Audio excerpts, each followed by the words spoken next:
ক্যারিয়ারের কিছু অ্যাডভাইস যেটা কখনো আপনাকে কেউ দেবে না, কিন্তু আমি আজকে ভেবেছি কেননা আমি একটু আপনাদের সাথে আমার কিছু পার্সোনাল এক্সপিরিয়েন্স শেয়ার করি। সো আমি নিকিতা আজকে নতুন একটা ভিডিও আপনাদের সামনে নিয়ে হাজির হলাম। আশা করছি আপনারা সবাই ভালো আছেন। ওয়েল, ক্যারিয়ার নিয়ে কে না টেন্স থাকে বলেন। আমি তো অনেক বেশি চিন্তিত ছিলাম সেই প্রথম থেকে। এটা একটা ভুল কথা, আমি মোটেও চিন্তিত ছিলাম না। আমি যখন মাত্র এইচএসসি কমপ্লিট করি, তারপর আমি একটা ভালো প্রাইভেট ইউনিভার্সিটিতে ভর্তি হয়ে গেলাম। এটা চিন্তা করে আমার লাইফ তো এরকমই চলতে থাকবে, চলতে থাকুক, প্রবলেম কোথায়। এটাই ছিল আমার লাইফের সব থেকে বড় ভুল। সো এই বিষয়টা নিয়ে আজকে আপনাদের সাথে গল্প করব। ভিডিও শুরু করার আগে একটু বলে রাখছি, আপনারা যারা আমার এই চ্যানেলটাতে নতুন আছেন, প্লিজ কষ্ট করে একটু ইউটিউব চ্যানেলটাকে সাবস্ক্রাইব করে রাখুন, কারণ এই টাইপের ভিডিওস আমি আরো অনেক শেয়ার করব। আজকে আমি যে বিষয়টা নিয়ে মেইনলি কথা বলতে চাচ্ছিলাম সেটা হচ্ছে ক্যারিয়ারের একটা ছোট অ্যাডভাইস মনে করতে পারেন। না, আমি ক্যারিয়ার অ্যাডভাইজার না, বা আমি অনেক বড় কোনো কেউ না যে আপনাকে ক্যারিয়ার অ্যাডভাইস দিচ্ছেন। You have to maintain absolutely whatever I am saying. Absolutely not. আপনি আপনার মতো করে ক্যারিয়ার গ্রো করবেন, আপনি আপনার মতো করে লাইফের সবকিছু গ্রো করবেন। বাট আমার লাইফে আমি কি করলে আরো বেটার হতো, এটাই আপনাদের সাথে আমি আজকে ডিসকাস করব। সো আমিও ঠিক তেমনই আপনাদের মতোই আমার এসএসসি এইচএসসি কমপ্লিট করার পরে তারপর ভাবলাম যে কেননা একটা ভালো প্রাইভেট ইউনিভার্সিটিতে লেখাপড়া করি। কারণ আমার প্রথম ভুল এটা ছিল যে আমি মনে করতাম প্রাইভেট ইউনিভার্সিটিতে লেখাপড়া করা মানে শুধু প্রাইভেট ইউনিভার্সিটি কি, একটা ভালো ইউনিভার্সিটিতে নাম করা ইউনিভার্সিটি থেকে লেখাপড়া করে আসা মানেই হচ্ছে আমি মনে হয় বের হওয়ার পরে খালি জব আর জব পাবো। এটাই ছিল আমার সব থেকে বড় ভুল। কেননা আমি দেখেছি যখন আমি জব লাইফে ঢুকেছি গ্রাজুয়েশনের 4 বছর কমপ্লিট করার পরে, তখন আমার কাছে মনে হয়েছে আমি 4 বছরটা শুধুই ভার্সিটি করেছি, ক্লাস করেছি, নিজের মতো ঘোরাঘুরি করেছি, ফ্যামিলির থেকে টাকা নিয়ে সেই টাকা নিয়ে ঘোরাঘুরি করেছি। সো আমি আগে ভাবতাম সেটাই লাইফ, বাট আসলে সেটা লাইফ না।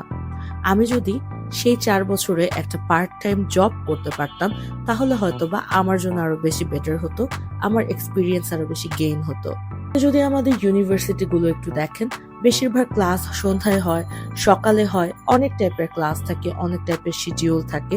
আপনি চাইলে আপনার মন মতো ক্লাসও নিতে পারেন, আপনি চাইলে আপনার মন মতো কোর্স নিতে পারেন। প্রাইভেট ইউনিভার্সিটির কথা বলছি। আর আপনি যদি পাবলিক ইউনিভার্সিটি থেকে হন, তাহলে আপনি আরেকটু বেশি বেনিফিটেড হবেন, কারণ একটা পারফেক্ট টাইমে আপনার ক্লাস থাকবে, বাদ বাকি সময়টা আপনি কাজে লাগাতে পারবেন। আর যদি আপনি ন্যাশনাল ইউনিভার্সিটি থেকে হন, তাহলে তো কথাই নেই, আপনি আরো বেশি টাইম পাবেন, আপনি আরো বেশি আপনার লাইফকে টাইম দিতে পারবেন। এই জায়গাটাতেই আমরা ভুল করে থাকি, হয়তো বা আপনারা না, তবে আমি ভুল করেছিলাম। আমি যেটা করেছিলাম, আমার ভার্সিটির 4টা বছর আমি শুধু লেখাপড়া করেছি।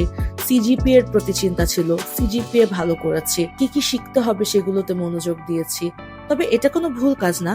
ভুল কাজ এটা যে আমি ক্লাস শেষ করে বাসায় এসে অল্প কিছু লেখাপড়া করে এসে বাদ বাকি সময়টা শুধু ঘোরাঘুরি করেছি, আত্মীয় স্বজনের বাসায় গিয়েছি, পার্টিস অ্যাটেন্ড করেছি। এটা করে আমি আমার টাইমটা ওয়েস্ট করেছি।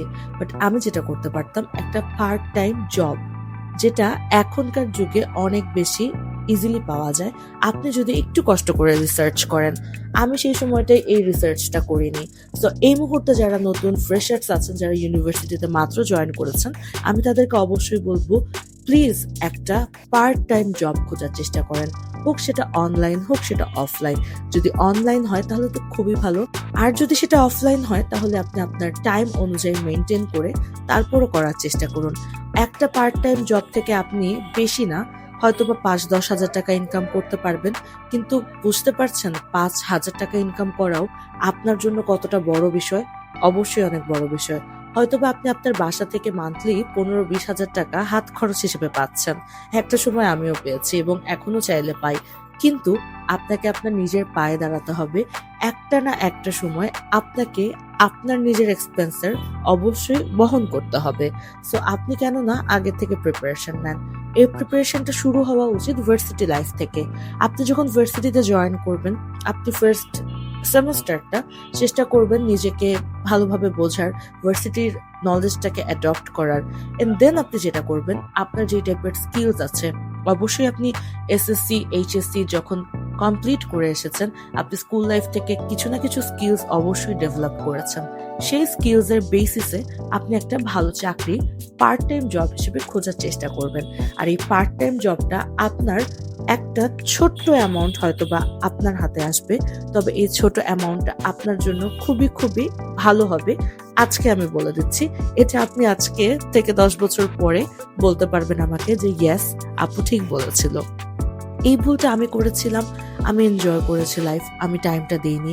পরবর্তীতে আমি যখন জব লাইফে ঢুকলাম, আমি দেখলাম আমার থেকে অনেক ছোট ছোট মেয়েরা আমারই পজিশনে কাজ করছে এবং তারা অনেক আগে থেকে কাজ করে আসছে, বা নতুন নতুন অনেক ফ্রেশার্সরা জয়েন করছে অন্যান্য পজিশনে হলেও তারপরও তারা অনেক অভিজ্ঞ, আমার থেকেও অনেক বেশি অভিজ্ঞ।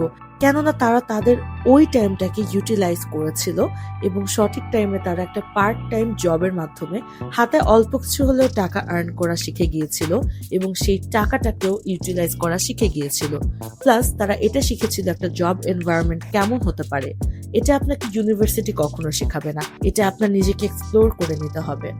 আমি আমার জব লাইফ কেমন হতে পারে সেটা জানতে পেরেছি যখন আমি ইন্টার্নশিপ করেছি, এবং এই ইন্টার্নশিপটা আমি করেছি 4 বছর পরে, ইউনিভার্সিটি একদম শেষ হওয়ার পরে।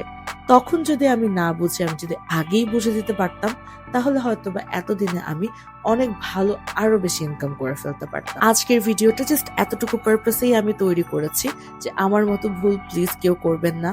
আপনি যত হাজার টাকাই আপনার বাসা থেকে পকেট মানি, হাত খরচ বা যেই কারণেই আপনি পান না কেন, সেটা আপনি রাখুন, কোনো প্রবলেম নেই।